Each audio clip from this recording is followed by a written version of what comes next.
All right. Today we have an amazing guest who is not only a master herbalist, but a co-author of a book just released.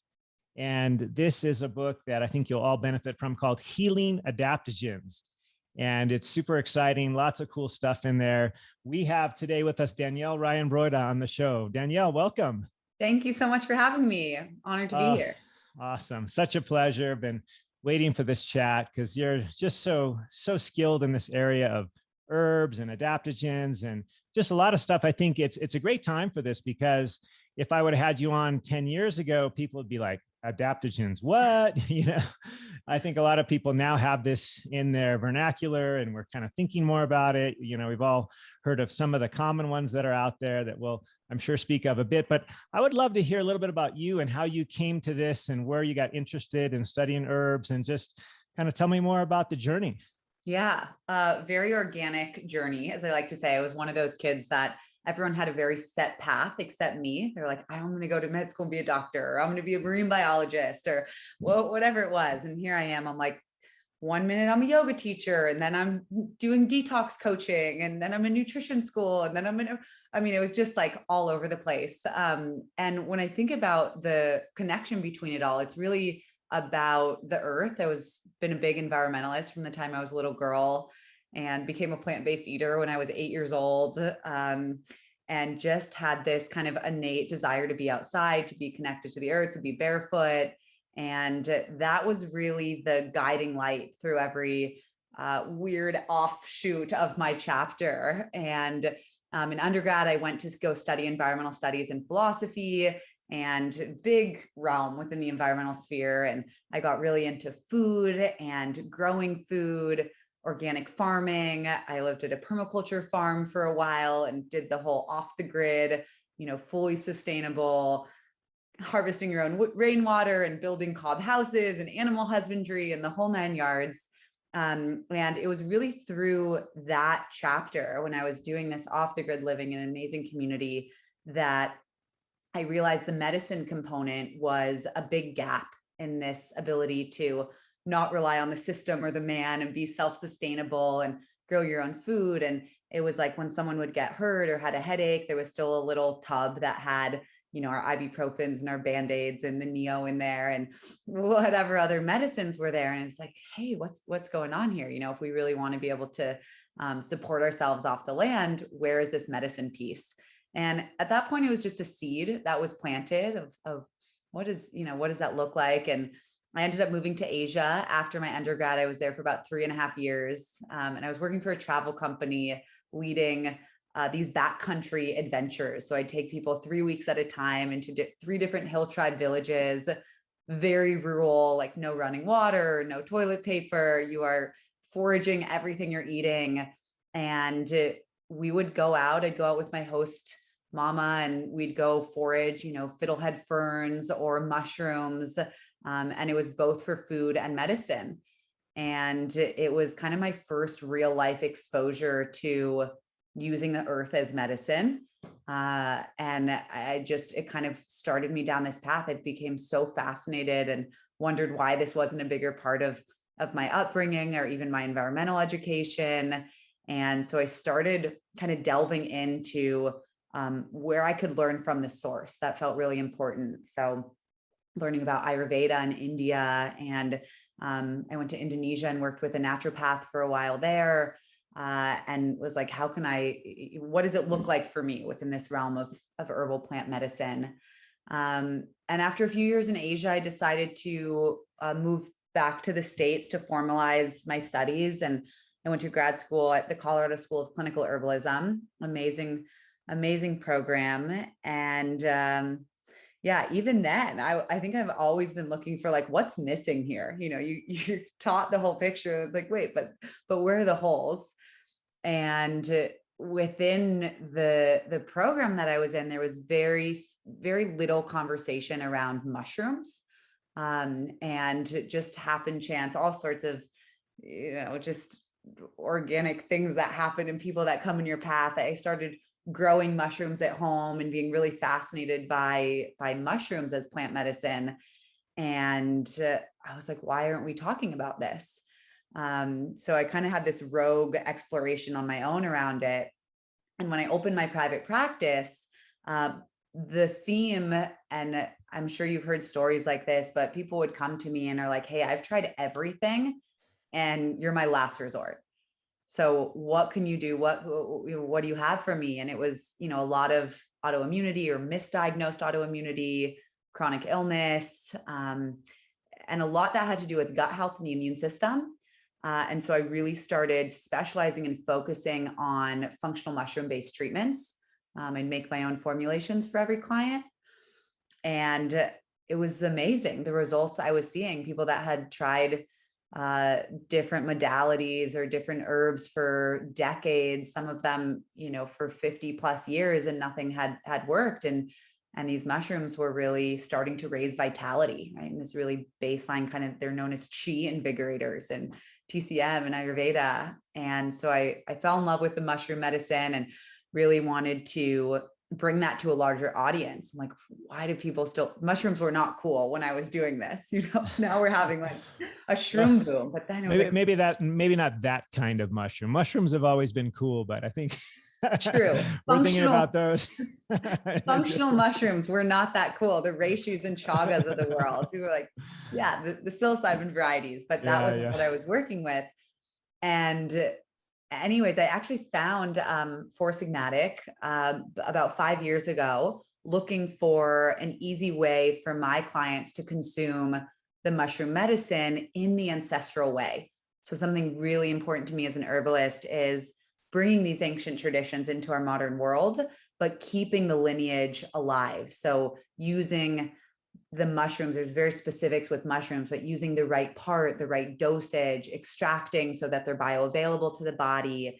And Four Sigmatic was the only brand at the time that was really offering log-grown, wild harvested mushrooms that were extracted in this dual method and prepared in a way that was edible, right? This was also part of the tradition of using them as we taste our medicine, right? That's where it starts. And so anyways, I never thought I'd work for a brand. I always did my own thing. I come from a family of entrepreneurs, and I ended up joining forces with Four Sigmatic almost 5 years ago, and have worn every hat from educator to formulator. Now I do innovation, and really just looking to expand this amazing lineage and offer it in a really accessible way for people that are looking for the benefits today. Yeah, no, that's awesome. And I think I'll just interject. One of the things you threw in there was TCM, which is traditional Chinese medicine. For those that don't know that acronym, obviously you studied that a lot, both here and there, being in the East, which I think is amazing that you had that opportunity. I mean, where best to learn these things from those that have had them in their hereditary for generations and generations. So what a cool opportunity you had. And studying mushrooms, which are kind of in, correct me if I'm wrong, that bigger category, if you will, of adaptogens, right? Which are, I'll let you kind of describe, since you wrote the book with Tara, what adaptogens mean. I think we start to use this term a lot, and it probably means a lot of different things, but I think there's generally 3 sort of key parts to what an adaptogen is. Maybe you can just kind of explain that to us a little bit. Absolutely. So adaptogens are an umbrella category of plants and mushrooms. Mostly plants. There's about 20 plants, 25 plants, 5 mushrooms. It's kind of debated what is truly an adaptogen, what's not. And this is because the use of these species is so much older than the term adaptogen. So adaptogen was only created, this word, it comes from the Latin adaptere, which means to fit or adjust, right? To adapt. And that term was coined in 1947 by this Russian guy, Dr. Nikolai Lazarov.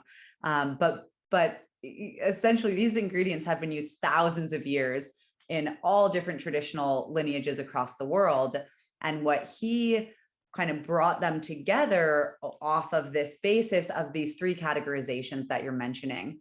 And his goal in finding these species was he wanted to make the Russian population as strong, as elite, as brilliant, right? He wanted to like win the chess competitions and go to the moon and have the most amazing athletes. And so he sent this group of researchers and scientists out around the world and say, hey, I want you to go find, you know, the most powerful nutrient dense substances that can help our people get to this, you know, kind of elevated state.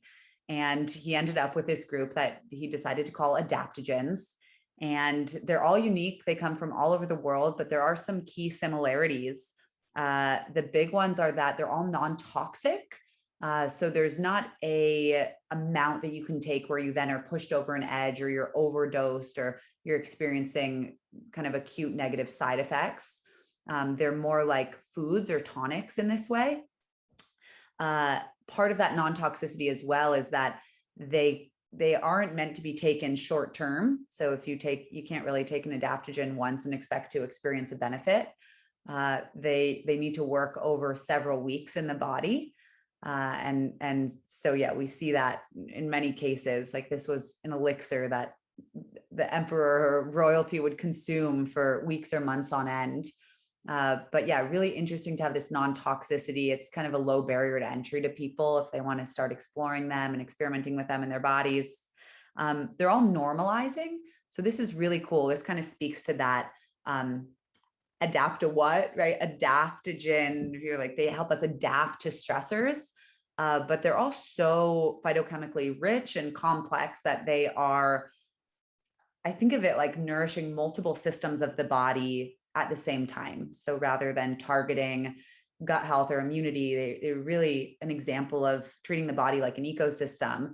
And so you have a ton of minerals, you have many, you know, different sugar compounds in our mushrooms or terpenes. You have this wide group of compounds working together that have this overall normalizing effect, often working on the HPA axis, but really think of it like stress supporting normalization. And then the third characteristic of an adaptogen, non-toxic normalizing, is then non-specific. And this is what people get totally tripped up about, because we view our bodies typically in the West through the lens of, I have a symptom and I'm going to treat that symptom, whether it's with a pharmaceutical or an herbal medicine, doesn't matter. If we have a headache, it's like, we'll turn towards an NSAID or feverfew, perhaps, you know, in the herbal realm. And that's a specific targeted action. And even, yeah, a lot of more medicines will work directly targeted, but even herbs are often specific. So it's like, this is specifically sedating in the case of, I don't know, passion flower, valerian, for example, or this is specifically stimulating two different areas of the body, like echinacea, immune stimulating. These are just kind of big common examples, but adaptogens are non-specific.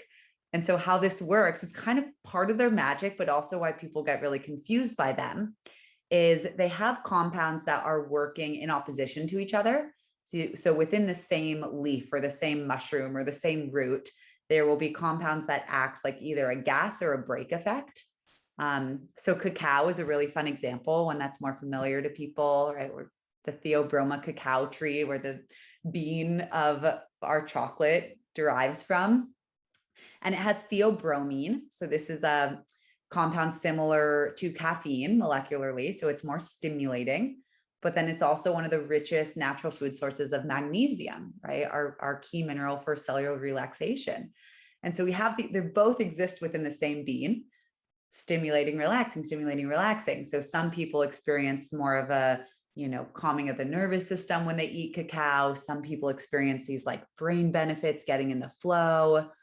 And so the non-specificity is the compounds that are needed in your body will have a louder effect. So it can kind of put you in, you can be more relaxed, more energized. That's one example. Or with the immune system, it can be more stimulated or more downregulated, right? This kind of seesaw gas break is happening. And it's so cool because they're working like all plants, but they're really working with the body and supporting each body differently based on the state of that body when it ingests the plant or mushroom. Yeah, no, I love what you mentioned in the example of cacao. I think, many of us think, oh, chocolate is good for you. Well, it can be, as long as it's not mixed with 30 other garbage ingredients, like many of the chocolates that we can find in the different, stores out there. If you just get dark chocolate that has 2 or 3 ingredients that are all natural, that we recognize, that aren't full of emulsifiers and artificial this and that, it's amazing. I personally love dark chocolate, and it's like one of my go-to kind of sweets, if you will, but I choose, greater than 70%, usually greater than 80 or so percent cacao, which is going to have much more of those beneficial qualities and avoid the sugary stuff. And then I mix it with some nuts. Usually that's kind of my go-to Yeah. snack. So amazing. Yeah, that 70-80% is so good to think about. I like to think of it in the reverse too. So it's like, okay, if you're getting 70 or 80% of the real cacao, which is adaptogenic when it's minimally processed, the other 20-30% will often be milk or sugar, right? So it's like Yeah. reverse it. The higher percentage of the good stuff we can get, yeah, what's basically filling that in on the other side? Yeah, absolutely. And I think most of the sweet treats that we can think of when we think of different candies, and I know growing up, I used to love Snickers bars, for example. I would venture to say, I don't know the numbers off the top of my head, but I would say the overwhelming majority of that is the not good stuff. And then the cacao is probably, I don't know, 20%. Who knows? I'm just guessing, but I'm sure it's pretty low.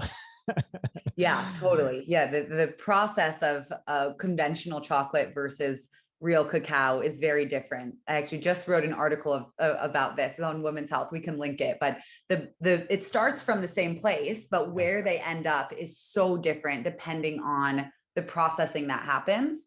And what's so unique about real whole cacao and a lot of these adaptogens is our bodies evolved with them, right? So they're whole real foods. We know how to utilize and process them.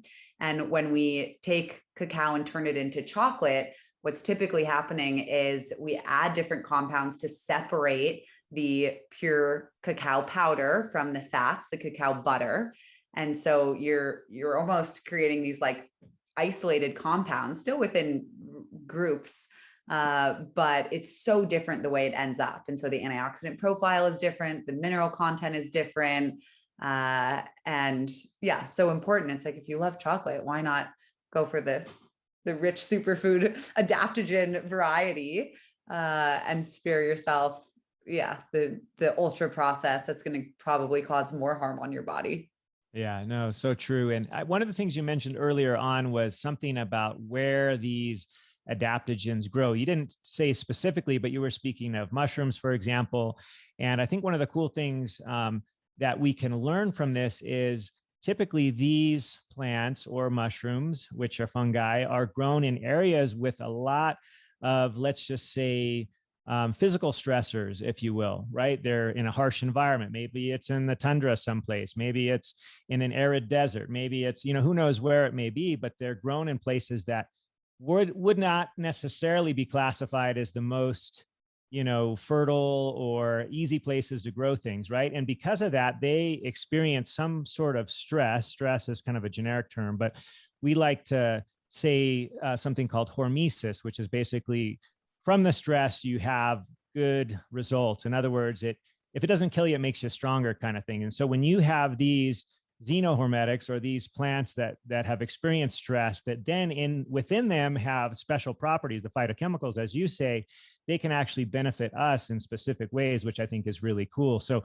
maybe you can just, I don't know if I jumbled that up, but maybe you could just kind of speak to that a little bit, the hormetic effects of some of these phytochemicals and phytonutrients. Yeah, that was perfect. I talk about the importance of sourcing these in the wild or from their native lands more than even other plant medicines. And it's because of this, hormesis. And what's going on is, as you mentioned, I'm thinking of rhodiola. I harvested rhodiola. Is an amazing, it's called rose root. It grows in really, really extreme climates, as do most of these adaptogens. I found rhodiola in Iceland last summer, not just anywhere in Iceland. It was like on this big rocky hillside, huge boulders. There's like glaciers in the background. There's a volcano erupting over here. And I'm like, oh my gosh, there's this beautiful little, it's a succulent. It has these bright yellow flowers and these big demulcent leaves. And we use the root, and it is so resilient amongst all of the stressors it's exposed to, huge variation in temperatures, rocky soils.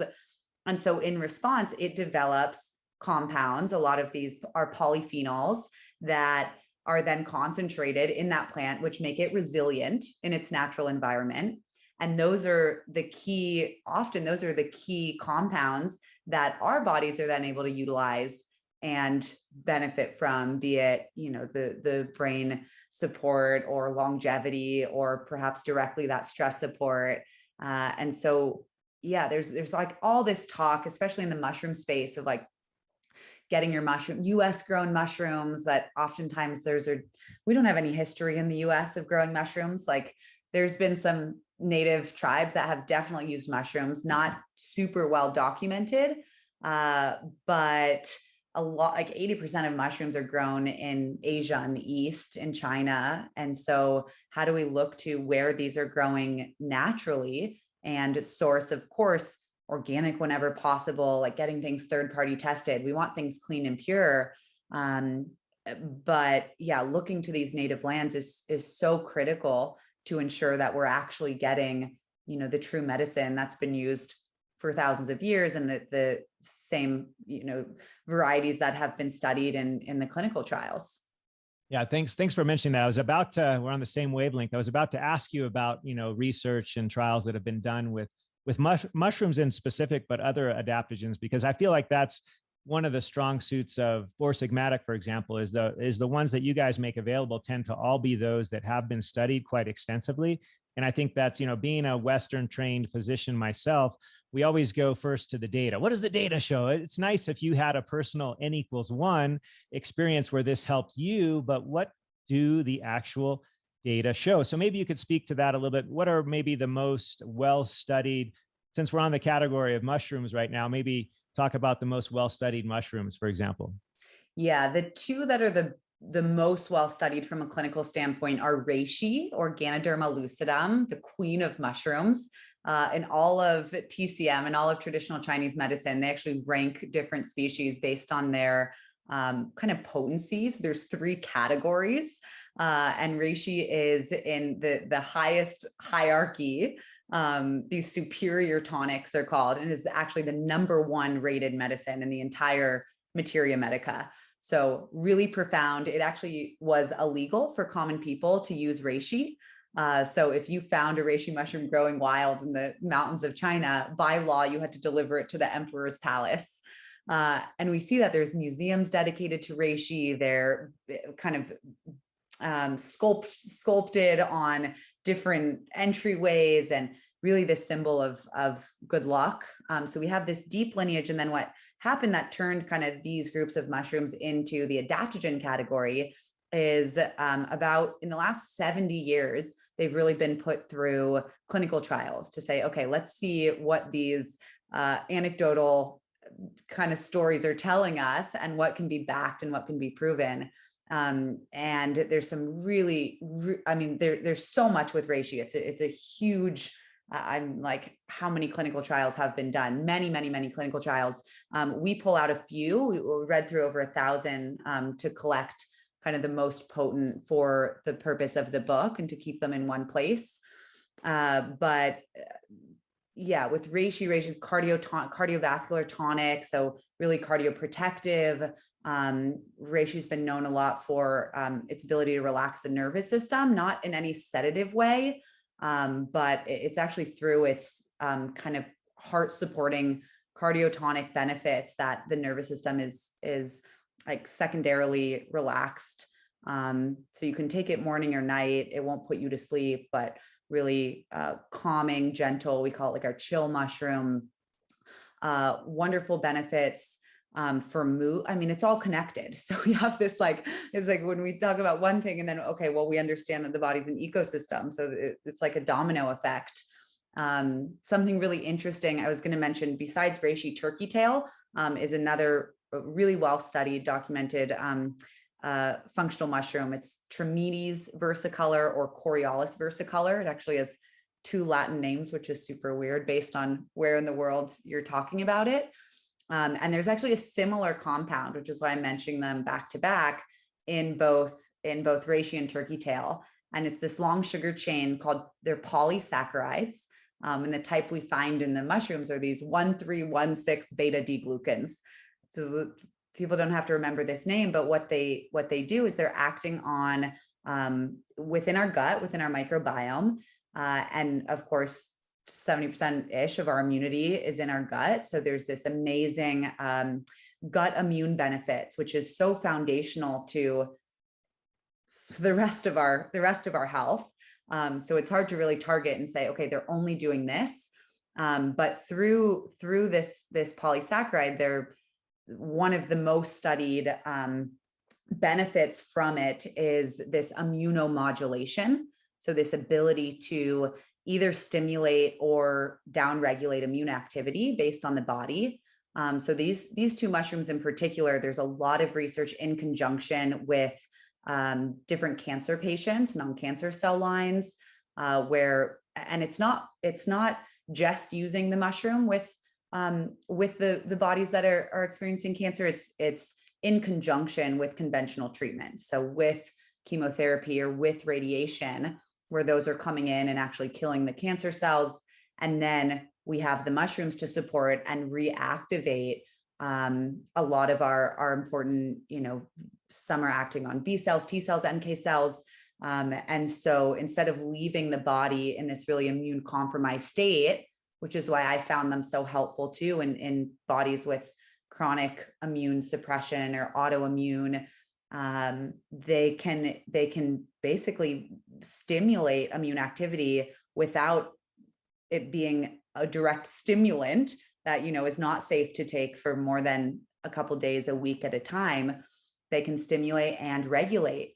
And that's all happening within the gut through these polysaccharides. And with turkey tail in specific, this was noted, I believe it was in the 70s, and turkey tail was used in Japan. It's a really cool story, but this man was experiencing, he had, I think, stage 4 cancer, and his neighbor living next door noticed this and was watching his story. And his neighbor worked for a chemical company. It was called Korea with a K, Kureha chemical company.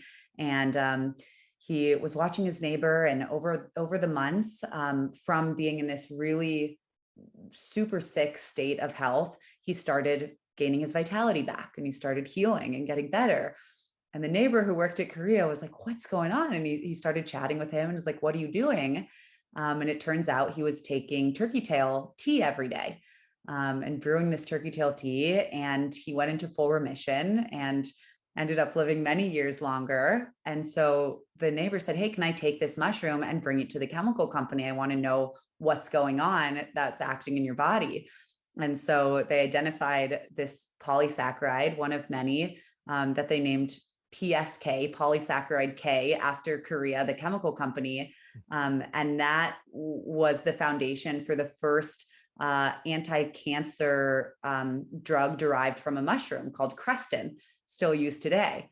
And so I think with turkey tail and reishi, we have this kind of deepest history and the most robust clinical trials with, human trials that are placebo controlled and randomized. But yeah, there's this amazing arsenal of research with these mushrooms, particularly, that make them really unique within the world of herbal medicine. We don't just have the stories and the lineage. We have the science to actually say, hey, there's this isolated compound that we were able to identify, which is what is acting in the body. And of course, I believe in taking the whole real mushroom, even if we're just able to isolate, that PSK, or in reishi's called ganoderic acid, that we really have honed in and done a lot of research there. But there's so much synergy that takes place when you're using the whole, we call it the fruiting body in the case of the mushroom, the whole thing. And so, yeah, there's shortfalls to even the clinical trials and the anecdote, but we have both, which is the point with the mushrooms, which makes them kind of meet in this really, really juicy middle ground. So I'm curious, and I don't pretend to understand the exact mechanisms and things, but in the gut, for example, the polysaccharide portion of the mushroom, is that feeding a specific type of bacteria increasing the colonies of certain ones, or what do you think is really going on there at the level of the gut? The polysaccharides actually act as prebiotics. So Yeah. that's one of the key things that they're doing, which is so cool. And I think we're finally like catching up as a medical community and saying like, oh, prebiotics as if not more important than the probiotics in there. And so yeah, really being that foundational aspect to recolonize a healthy gut microbiome. Taro and I like to call it a mycobiome because there's not just bacteria living in there. There's so many fungi as Yeah. well. And yeah, this is a critical part. It's like if we could take prebiotics and re-inoculate day in and day out, but if those probiotics don't have a food source, right, to grow and thrive off of, then they're not going to last in our gut. Yeah, exactly. And that's kind of what I was alluding to, the prebiotics being sort of the food for the actual organisms that are living there, which of course we know we'd like to have the most diverse possible. You know, the alpha diversity, want to have lots of different strains and hopefully more of the good ones than the bad ones. You know, things like Akkermansia, we want to have more of, and, you know, all the different lactobacillus. There's a couple sort of in vogue ones out there nowadays, like the Lactobacillus reuteri is kind of up and coming, and the Akkermansia. And these are kind of the fun ones that we're talking about currently, but I think all of them, just as you mentioned, they need food, right? And the food comes in the source of these prebiotic fibers, like what's coming from these polysaccharides in the mushrooms. So super, super cool.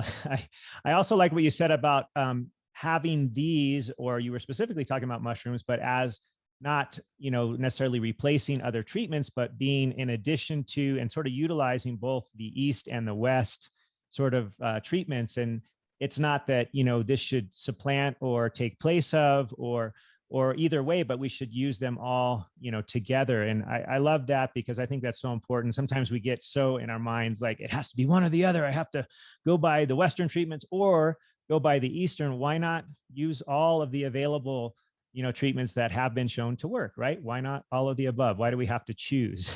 Right? We need them. Yeah, we need both so much. And it's funny, my fiance and partner of 10 years he's a physician assistant, and he works in the ER, and it's just wild, and in mental health as well. But we have these debates sometimes where we just taught totally different things. And he's like, hey, I have a patient who's diabetic coming in, and the only food I have to give them is this like Jello. What would you give them instead? And it's like, okay, let's talk about giving them, you know, some whole real food that doesn't contain high sugar and carbs. And we get to really, but then I have all these questions where as an herbalist, so many things, you know, we're not taught. There's yeah, like amazing, even diagnoses that I'm like, what does this mean? What's going on? And we get to have these amazing debates, and he's like saying that what medicines he's prescribing, and I get to ask why. And then we get to geek out of, oh, well, did you know, reishi can lower blood sugar, for example, or blood pressure, and what different kind of cross functions can there be? And I think people are really open to like bringing both on board more than ever. Like there definitely is, we kind of have these camps, but we're kind of having this time where like, wait, what else is out there? And it doesn't have to be a replacement. I think that's a big missing thing, that it's like, you have to cut this out or replace this or stop this. And instead it's like, what can we add? What can we bring on board? My philosophy with herbalism and nutrition is like, always add before you subtract. Don't take away someone's, you know, gluten, even if they're really gluten intolerant. Add something that's going to make them crave less of the gluten, you know, like a chromium rich food or something that they're not going to want as much. And we add, and then you're in a mentality of abundance instead of scarcity. And it's the same thing when it comes to like our choices for what options we have to support our body. Yeah, it could be this pill that's pharmaceutical. It could be a supplement that's coming from, I don't know, a rock, like a mineral rich supplement. It could be a plant. And these are the options. And this is, you know, the time it will take. If you want to just use reishi, you might have to be committed to like a 6-month healing journey, at least. If you want to, you know, feel better in a week, you might reach towards this. And there's no right or wrong answer. It's just, I think, bringing them all to the table so that we can empower people to have a choice and have the knowledge of what exists and what options are out there. Yeah, no, I love that philosophy. And it's something that I always use, the add rather than subtract. I mean, there's really only a couple things to subtract, right? The highly processed foods, which have what I call the evil triad, right? The highly processed sugars, highly processed grains, and then the seed oils. Like if we can avoid those three things and just have real food, I mean, the sad statistic is that there's over 2,000 species of edible plants out there. And we as humans utilize 3 or 4 of them to make up almost 60% of our caloric intake. And these, of course, being corn and wheat and soy and rice. And that makes up 60% of all our calories when there's thousands and thousands of others that we could be using. So I love that philosophy of adding rather than subtracting and just really using the whole of what's available. Because I think nowadays, thankfully, people are opening their eyes a little bit, because I think a lot of physicians out there, I can speak to this, being 20 plus years in medicine and seeing the whole gamut. But a lot of, in fact, I'm going through this now. My mom and my stepmom both have bad cancer right now, and they're seeing oncologists who are not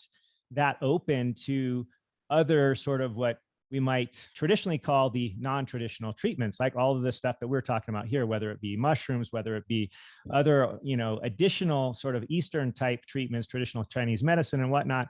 They're kind of like, well, if you do that, then you can't do this. And that's totally wrong. You can do all of the above. You can utilize whatever's available, and so I love that philosophy of adding rather than subtracting. And maybe we can speak of adding a couple of your favorites. I know in the book you talk about 21 in specific adaptogens. Do you have any favorites? I know they probably all are, because there's probably many more than the 21, but what are sort of your current favorites and the ones that I think almost any of us could immediately add to our diet or our regimen to experience benefits from? What would those be for you? Maybe pick a couple, 3, or I don't know. So adaptogens exist within a spectrum. Some are a little more pushy, like eleuthero, even our rhodiola, ginseng. Some are a lot more gentle, more nourishing, more in that kind of food category. And I would always start in the gentle side of things. And so in that area, we have ashwagandha, which is amazing. One of the more well-known adaptogens. Ashwagandha has surpassed green juices in Google searches. Like, this is crazy. People are open to using this weird Indian root, which is wonderful. Yeah, it's such amazing. We call it Latin name. I love saying the Latin name. It's like really helping to make sure people are getting what they're actually intending to get. There's so much marketing riffraff out there. But ashwagandha, Withania somnifera, so amazing. It's in Sanskrit, they kind of call it like horse root in India. And the metaphor, when I was living in India, I was told it's not because it does have like a little equine smell to it, the root itself, but I was told it makes you as strong, as graceful as a stallion, right? This like really beautiful, grounded grace, endurance to move through life. And part of that is it's the somnifera, the second name in Latin is about sleep inducing, right? And so it's an amazing adaptogen. I think so often we're thinking like, how can I prop myself up and have this quick fix and energy and focus and cognitive support? And it really comes down to how we're sleeping, right? What have we done the night before to prepare us to wake up naturally with that amount of energy and brain or body? And so ashwagandha is a great option for that. It has a really deep affinity with women's health. And so I love pairing it with other herbs like shatavari. I didn't actually talk about in the book, but really nice pairing for women's health and reproductive system, just mood and stress in general. Again, we like can't put these into a box. It's so funny. We want to be like this for this. And yet we have to keep an open mind and be like, this is why I chose kind of 3 key benefits for each of them. But yeah, you have to stay open and see how it's going to move and work within your body. But ashwagandha is a great, safe, nourishing option. I'll mention, if people are sensitive to nightshades, this is something to be aware of with ashwagandha. It's actually in the nightshade family. So, the fruit kind of looks like a tomato or pepper, right? It has the classic like green elfish cap of some of our other nightcaps, like bell peppers and eggplant and tomatoes. But otherwise, it's really safe for the majority of people. Yeah, a great kind of evening option to start with. Another I'll mention from the Ayurvedic realm is Tulsi or holy basil. This is amazing. This is in the mint family, our Lamiaceae are a mint family. So this is so gentle. Mints have an affinity towards like respiratory and digestive health. And holy basil, particularly, it's known as being tridoshic, which is essentially a way to say it works for all bodies, right? In Ayurveda, there's 3 doshas or body types, but regardless of where you're at, or knowing your body type or your stress level or whatever, it's gentle. And it's known as a wisdom herb, which is really amazing in Ayurveda. So similar to reishi, how reishi is known in TCM, it's thought to work on the physiological, the mental, the emotional, and the spiritual levels. It's actually thought to be kind of a connection between the humans and the gods. But really so much, it sounds a little heady, but so much of what we go through in our health is stories and what are we telling our patterns of our mind. And so a lot of times we don't want to face this. Right? Give me something to put me to sleep. I'm like, well, what's the stressor? What patterns have you been repeating in your head that have created neural pathways to continue you in this maybe unhealthy pattern? And so by bringing, like I talk about flower essences a lot, but bringing something like Tulsi on board that can really help us get out of our mind and drop into our body can be really helpful. And both these herbs are, they're kind of like foundational to seeing someone's health picture. So it's like, if you don't really know what's going on, or you're experiencing headaches or digestive issues, or you're exhausted or whatever it might be, and you're like, I don't really know where to start, moving in this category of like the nourishing, longevity, kind of mood supporting adaptogens can be really clarifying, because they're supporting our stress response to the point that sometimes we have these symptoms we don't think are related to stress. I'm sure you see this all the time. It's like, I'm fine, I'm not stressed. I just need something for like this symptom. It's like, okay, well, if you support the stress response gently with these, like a potent ashwagandha or Tulsi extract, a lot of times those symptoms go away. And if not, we at least get a clearer picture of what was a kind of secondary reaction to the stress and what still remains. And so it's a really, I love starting here, because it's almost like clearing the fog on the window. It's like, okay, see, there's all this, we're confused, we don't know where to start. Let's get your body out of an acute state of stress. Let's support sleep. Let's support your emotional and spiritual wellness through the compounds in the Tulsi. And then what symptom pictures are we left with? And you can kind of work in a more directed way that is paying attention to the root of these problems, by bringing one of those on board, in the first few weeks. Yeah, I couldn't agree more. I mean, Tulsi or holy basil and ashwagandha, the way I look at those is, if you're human, they're probably going to help you. Like, there's almost nobody that can't benefit from these things.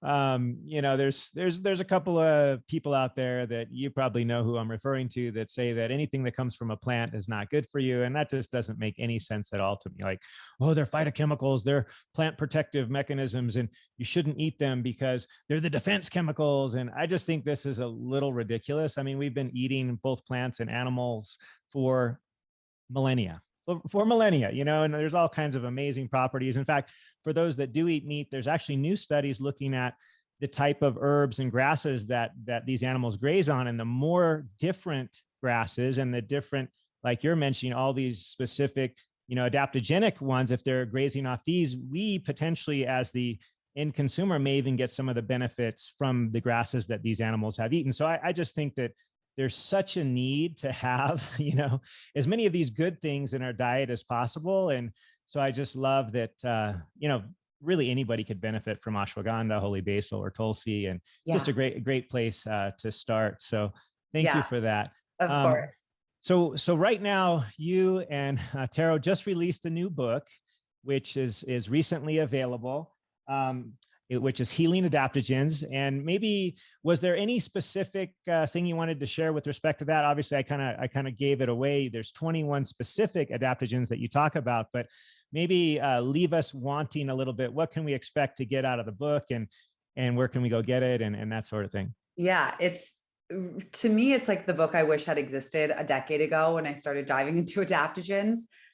There's all of this like blogs and short bullet points and all this stuff on adaptogens all over the internet. And a lot of it is not true. It's not backed by research or anecdotal use. And this book is that combination. It's like the ancient stories, the lineages, it's real client stories from both Tara and I's private practices. And it's the gold standard study. So it's all compiled into one place, meant to be this really comprehensive guide that also is very accessible. If you're totally new to adaptogens, we want you to be able to pick up this book and have the confidence to start using them. So we go through each one, we go through best friends, we call them. So different ingredients that you can add, like, black pepper and turmeric, for example, but others that you can add together to increase their potency or bioavailability in the body. We ended with a shopping guide, which I think is really awesome for people. So part of it, we mention specific brands that you can go purchase. So there's small health food stores or big box stores, online, in person, but we also have it's like 10 commandments of adaptogens. And then they're the things to look for when you're buying them. So there's all new brands coming on the market, and there will be for years to come. So this is really meant to be an evergreen book to last us for many decades. And so it's kind of like teaching the human man or woman to fish instead of giving them that fish. And so we go through exactly what to look for if you're out in the marketplace to make sure that you actually get the benefits from these things. It's like the most expensive supplement is the one that doesn't work.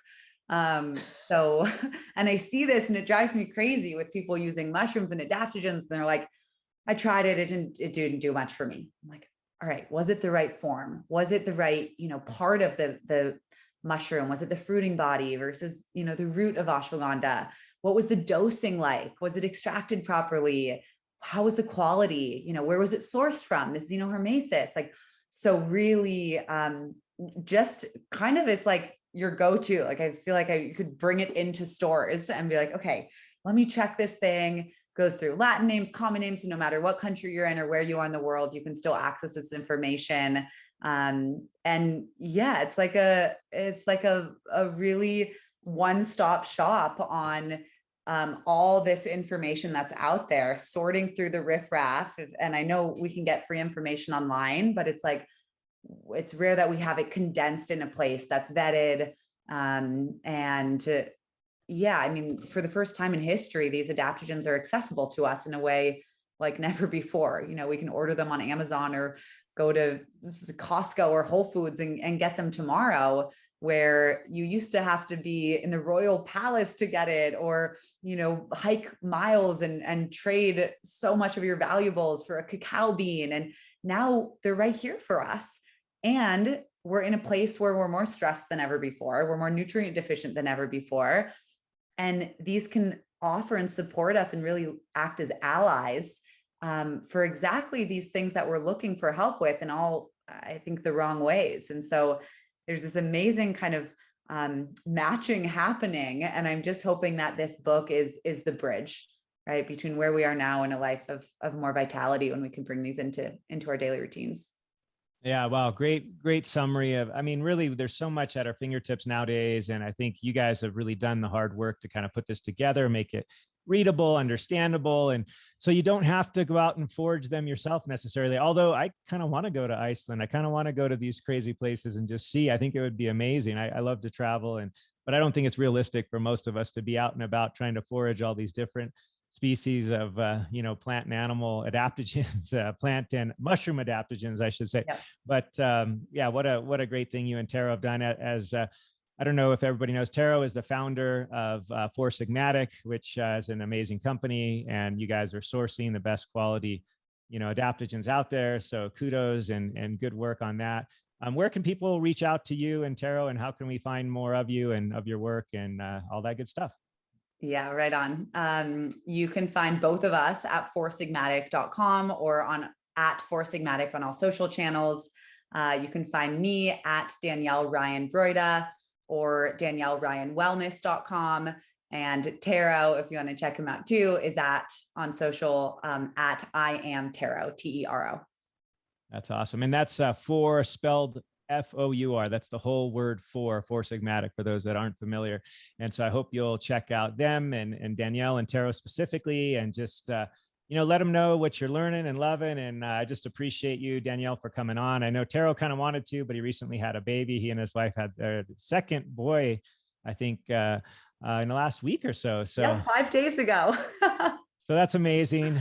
Geez, just props to both of you guys for just doing great work, and just keep it up and keep sharing, because I really feel like the time is better than ever for people to really be learning about these things, because we're more stressed than we've ever been probably in the history of humanity right now. Like, who hasn't had lots of different stress and anxiety the last couple of years? And the two, adaptogens you just mentioned right now today, ashwagandha and the holy basil, like those both can help significantly with that. So thanks for being a part of the show today, Danielle. Really appreciate you. Just keep up the good work. Thank you so much for having me. It's been my honor and pleasure. Really appreciate it. Thanks for watching, and remember to like, subscribe, hit that notification bell so you never miss out. Aloha.